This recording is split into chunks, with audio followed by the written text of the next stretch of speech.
Hello everyone, welcome back to my channel Narula Stenography. In this video, we will talk about CET means Common Eligibility Test. Union cabinet द्वारा implement कर दिया गया है, इसकी merits और demerits और इससे हमारे एसएससी स्टेनोग्राफर पे क्या असर हुआ है। तो चलिए शुरू करते हैं।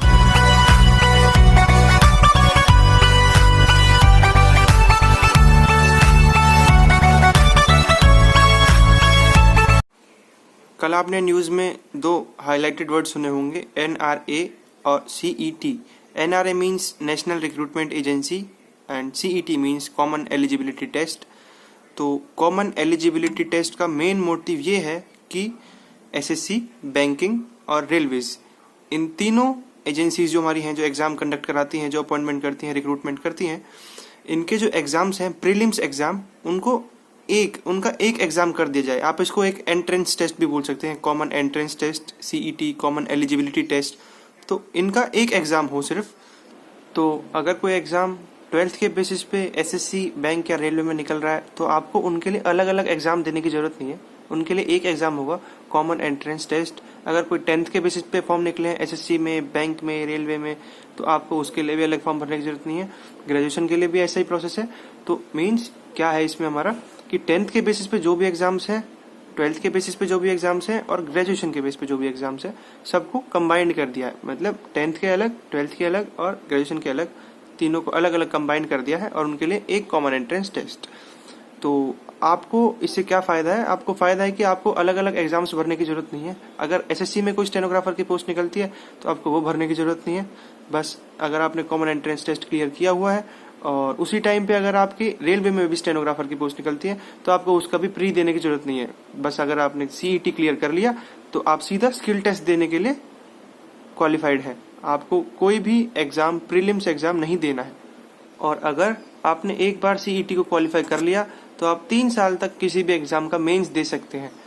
मीन्स अगर आपसे 1 साल मेंस नहीं हुआ और आपने पहले CET 12th बेस पे क्लियर कर रखा है और 12th बेस पे ही हमारे SSC स्टेनोग्राफर होता है और CET आपने एक बार क्वालिफाई कर लिया, तो आप स्किल टेस्ट 3 साल तक कंटिन्यूसली दे सकते हैं। आपको कोई भी प्री देने की जरूरत नहीं है। तो अब बात करते हैं इसकी मेरिट्स और डीमेरिट्स की। तो मेरिट्स तो इसकी सारी ही हैं, बस एक डीमेरिट इसकी जो है वो है मैथ्स। तो मैथ्स आपका इंक्लूड होगा, 80 to 90% मैथ आपका SSC स्टेनोग्राफर में इंक्लूड होगा। ये मैं आपको डरा नहीं रहा हूँ, ये बस एक प्रैक्टिकल बात है। जो भी बच्चा स्टेनोग्राफी सीखता है उससे पहले बस उसके दिमाग में यही बात होती है कि मैथ्स आएगा नहीं एग्जाम के अंदर, इसमें मैथ्स है नहीं, इसलिए 80 to 90% बच्चे स्टेनोग्राफी को अपना करियर बनाते हैं। तो आप लोग घबराइए मत। CET के बस एक यही है कि SSC स्टेनोग्राफी में मैथ्स आएगा, एक यही इसकी डीमेरिट है।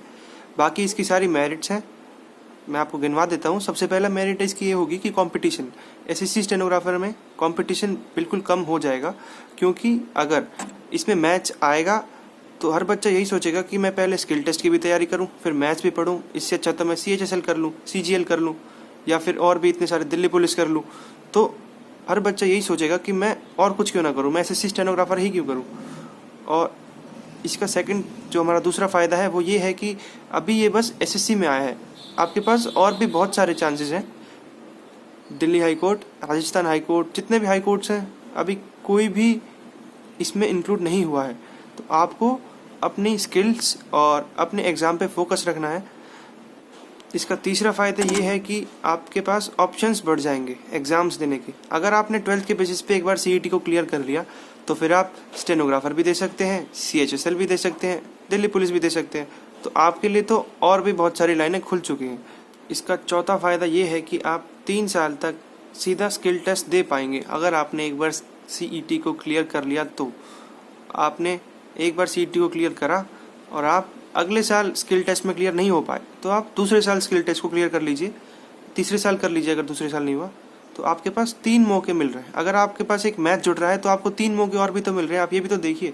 तो ये इतना बुरा नहीं है, ये अच्छा है और बहुत अच्छा है। अगली बात आती है हमारी, आपको अलग अलग बार एग्जाम्स देने की ज़रूरत नहीं पड़ेगी। जैसे कि अभी इसमें बस SSC, बैंक और रेलवे है। आगे जाने वाले टाइम में इसमें अगर DDA जुड़ता है या फिर DSSS भी जुड़ता है या दिल्ली हाई कोर्ट भी जुड़ जाता है, मान लीजिए अगर जुड़ जाता है, तो आपको अलग अलग एग्ज़ाम देने की ज़रूरत नहीं पड़ेगी।